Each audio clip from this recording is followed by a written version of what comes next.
Let's talk about love. So, quick definition: revelation is when a person reveals themselves to you. There is an unknown fact that becomes known. And love happens when we reveal ourselves to someone else, and when that person reveals themselves to us in a way that is loving. Love, you see, is based off of revelation. Now, projecting your wants and desires onto people is not conducive to love, as we all know. Projecting is the same as making a mold for somebody else and then wanting them to fill it. And while this is kind of a revelation of yourself, because you're projecting this mold, but you're stifling the partner's ability to reveal themselves back to you. And this is a hindrance to healthy love. So now let's talk about God. So the first commandment is Anochi Hashem, translated as I am Hashem, I am your Lord. And the Ishbitzer Rebbe, who's a Hasidic master from the 1800s in Poland, he notices that the word for I in the situation has a chaf in it. And chaf is a letter that denotes comparison. So his creative and interesting take on this is that you should translate the first commandment as I am like the Lord your God, saying that the revelation was not complete. It was a partial revelation because, as we all know, God's light is boundless, and it didn't just stop then. So the second commandment is do not make a graven image.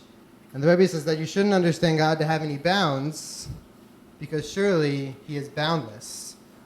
And this includes, surprisingly, the bounds of a philosophy, a cosmology, or a religion from which he is speaking about. And furthermore, any bounds that we place on God are projections of ourselves and our desires of what we want God to be. But those aren't God. When we look for God in our lives, we need to make sure that we're looking for something that doesn't have the strict bounds of a graven image, doesn't have the limiting attributes of a thought process. We don't look for a being who fulfills our philosophies and our theologies. We look for a God for whatever God is. We can't begin with a preconceived notion. We need to shoot our arrows instead of looking for our targets. Now, I think there are a lot of people in this room, but I think there may be two camps that we can very, very generally put ourselves into. And I don't mean to generalize here, but just go with me. There's a group of people who are maybe religious or have a practice, and they're saying, right on. This is what my practice, my religion is all about, is having this every day. It's a new reminder of what God can be instead of putting him in a box. If only non-practicing folks would be like this. And then there are the people who are maybe more anti-religion, who are saying, yes, this is why organized religion is so passé. We need to live in the moment, not in some archaic, outdated lifestyle. I just want to point out that the message that I think some of you maybe appreciated of God's boundlessness is maybe heard in both camps. And surprisingly, for the same exact reasons.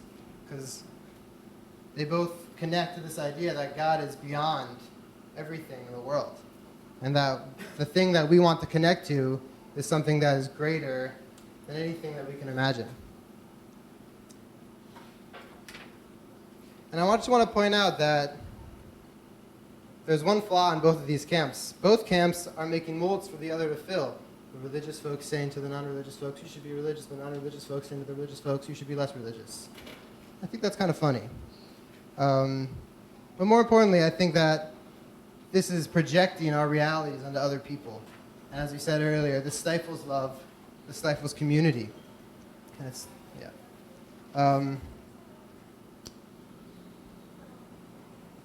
So maybe if we look deeper than our obvious disagreements, we'll see that God himself has revealed himself to us in all of our fellow community members.